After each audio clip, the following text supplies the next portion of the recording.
Hey guys, Sean from Talkin' Shop 716. Got our 2018 Subaru Outback Limited here. We're gonna put some rear brakes on this. So let's dive in.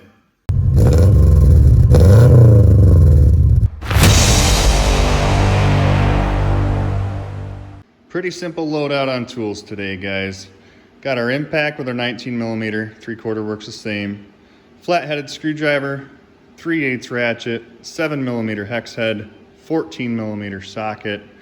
Got our angle grinder, brake decompression tool, nice big hammer, and some brake lube.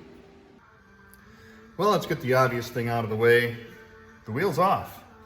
First thing we're gonna do is take this spring clip off. And just put your screwdriver right in behind this little lip right here.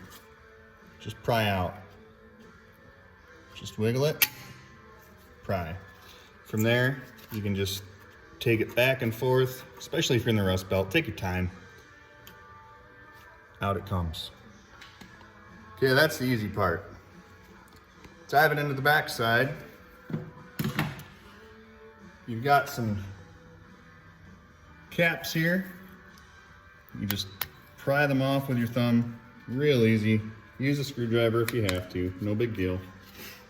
So once you get that, gonna put a big disclaimer here for all of the Subaru guys. You're probably gonna light my feet on fire about doing a parking brake maintenance mode or something like that.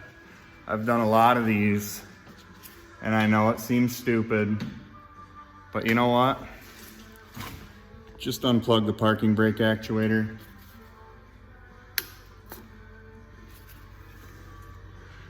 No big deal. Really not gonna hurt anything doing it this way. So, moving onwards. We're gonna take our 7mm hex bit here. We'll move you in a little closer.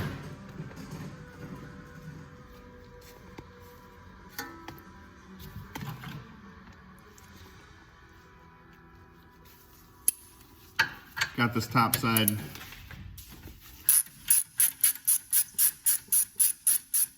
pretty straightforward, guys. This isn't a really hard repair. Sometimes these pins get stuck, right? So once you get the threads all the way out, you can take your screwdriver and just push it out a little bit, get behind it, and wedge it the rest of the way out.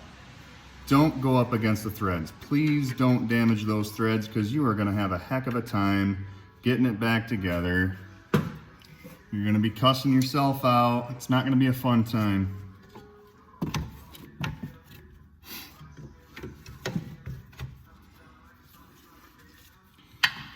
And get the lower one out as well. I know I'm not giving you a good shot of that, but right down below. Just loosen it up.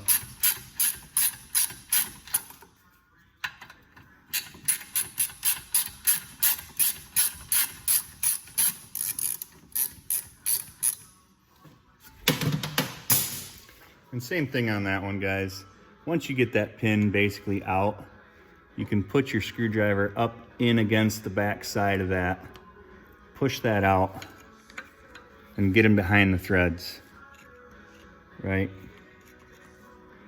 Just pry that pin back so that you don't catch the bracket on your way out. So once you've got your pins out, you can get a little pry action here. Break that loose. Now, we've already got that unplugged, right? But you're gonna have to be careful because there's not a lot of slack on this hose. So start pulling it out. It's gonna fight you a little bit. And then we can put this up top. Yes, I usually put a tie from the strut to here just to keep the caliper from falling over, but we're just trying to get this done tonight. So here you go, you got your 14mm here and your 14mm down here. That's gonna release your bracket from the hub. Get your pads out of the way. Might need a screwdriver to pry them out.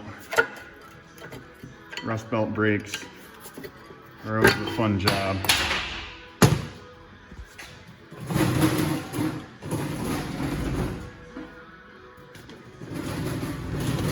Trying to get you a better angle here.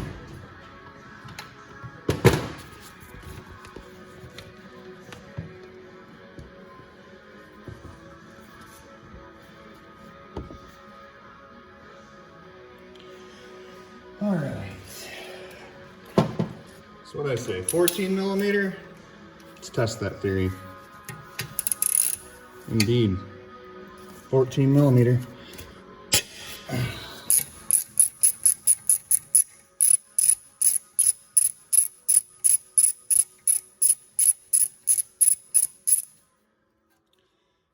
Using my reserve tools, so they're loud, and creaky, they're old.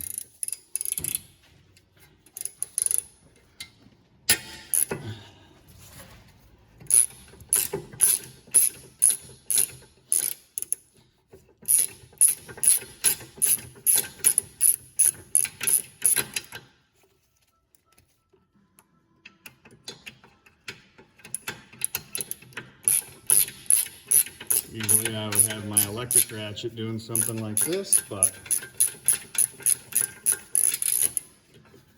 I left those tools at home, so you're going to have to watch the painstaking hand tool removal here.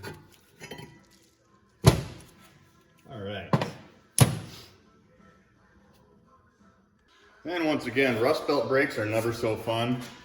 Rotor's not just going to come off. You can hit the face right here, in the hub, on the back, wherever you want. My preference is right on the face. A couple good smacks, off she comes. Now, if you live in nice, dry, arid climates, your rotors will probably just fall off. You won't have that problem. So we're going to go ahead and clean this bracket up. Remember, kids, glass cuts, fire burns, safety third. Get your air grinder or Milwaukee grinder. My Milwaukee grinder, my electric, the head was a little too big to get in here and grind these up. So you want to get all the rust and junk out from inside of these surfaces where your pads sit and mate inside of this surface. Don't grind too much, please. If you take whatever you take off, you can't put back on, right? So be light with your grinding. Just get the rust. You don't want to cut too far into the surface because you can't get it back.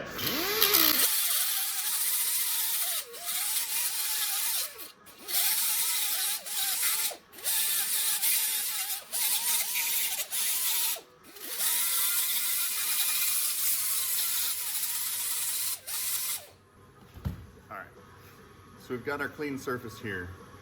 But Sean, what about the inner lip? Can't get your grinder in there. Hand file. Real easy. Get the remaining rust right out of there.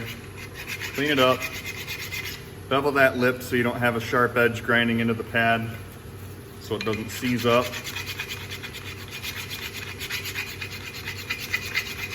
Quick hit with a hand file. I know it's old school, but you know what? Sometimes old school is just the way to do it. One more thing to grind on the car.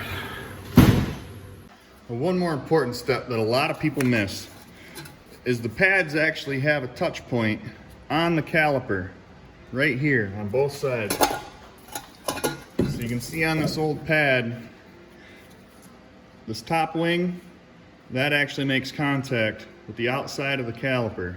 And if you don't clean this touch point on the caliper, outside and inside, that pad's gonna wedge and it's gonna go cockeyed and you're gonna wear the inside of the rotor and not the outside. You're gonna do this whole job for nothing if you don't clean correctly. So let's just go ahead and clean that off.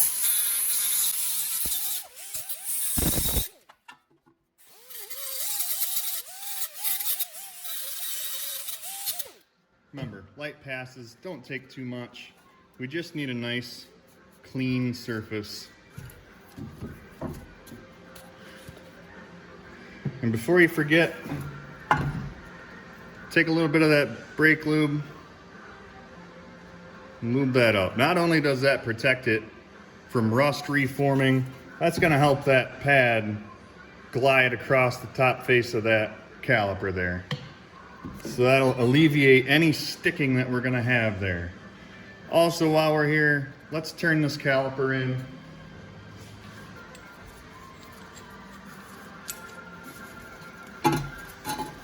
You're gonna get your tool, line it up.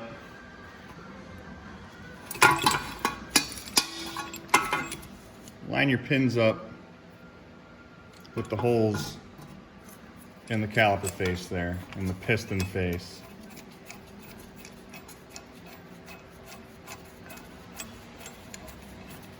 I'm gonna back that up to the caliper frame and just twist it clockwise. Should go in nice and easy. I'm putting no pressure into this.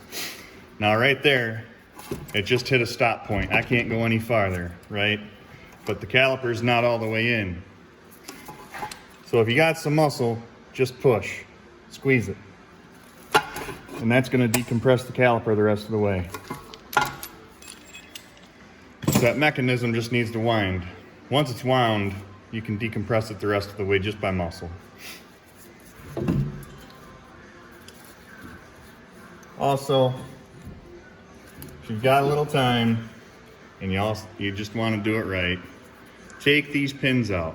Wire brush these pins, put some brake lube on there, and then reinstall them. The calipers also depend on these pins to guide back and forth to give you even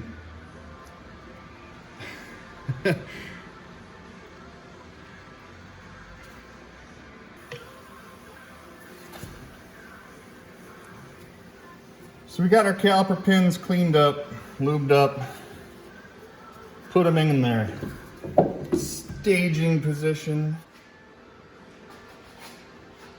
All right guys, we're all cleaned up and ready to go. You want to save yourself a little trouble in the future, you can put a little axle grease in here.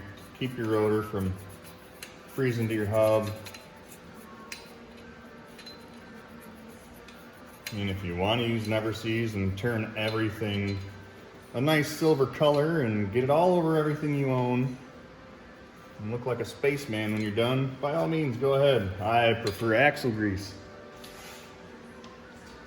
Let's go ahead and install that rotor. Nice and easy. Get that handy dandy brake lube. Let's get a nice little coat inside here so those pads have something to slide on. If you put it on the bare metal's gonna rust. The pads are gonna seize. It's gonna overheat, warp your rotors. And you're gonna do this again in 6 months if you don't prepare it and lubricate it properly. Take that little extra time. Nice even coat all the way around. Let's get those 14mm bolts. Reattach this bracket to the back.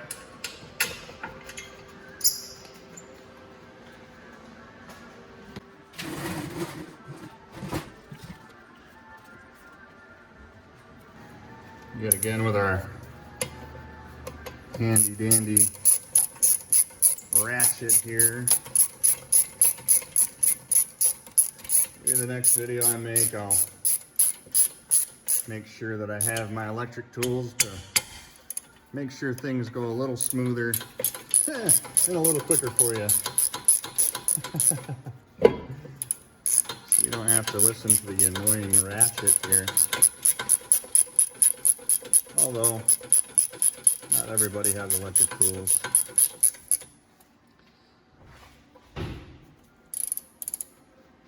Now, if you want a particular torque spec on this, go read a manual. For me,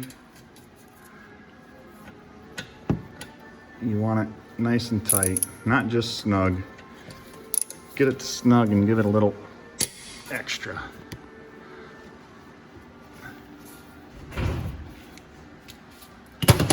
for the pads,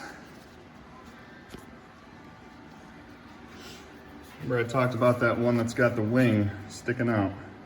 That wing is going to go on the outer edge. The pad with the spring is going to go on the inner edge.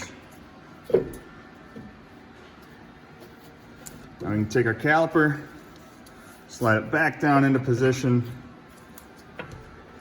Make sure everything lines up nice. You can just push the pins in. You'll feel them head into the guides there. Get your 7mm hex head. Start at the top or bottom, doesn't matter. Anyway, get you the same result. Now these pins you definitely don't want to over torque. There's not much to that. So you can definitely break them off inside of that bracket and then you're in trouble. Drill and tap, or you'll have to get a new bracket.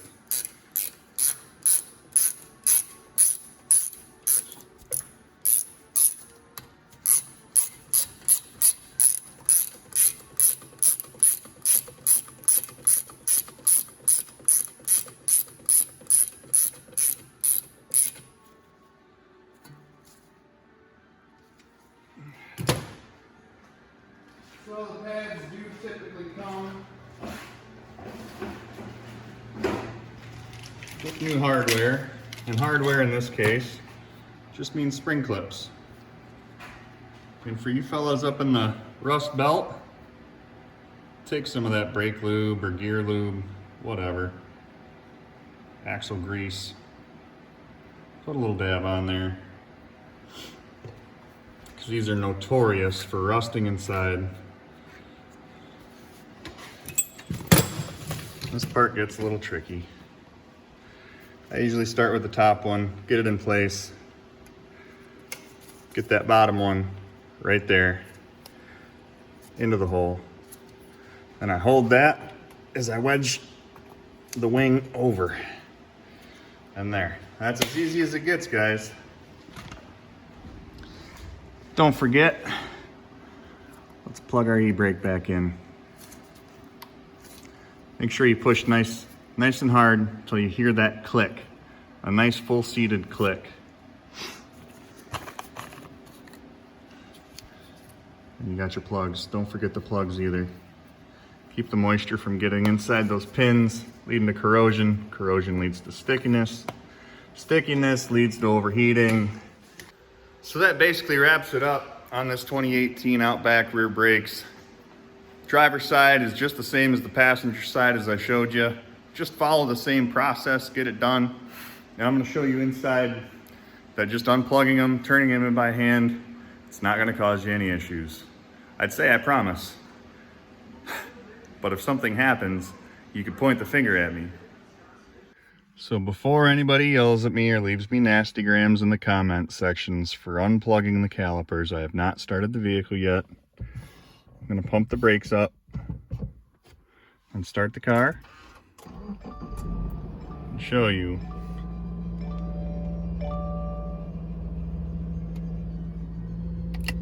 Engage the parking brake. Parking brake engaged.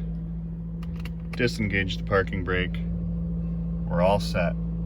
Don't let the dealership tell you you have to bring it there. Don't let them convince you that you need a dealership scan tool to put your car into maintenance mode. As you can see, again, it works perfectly fine.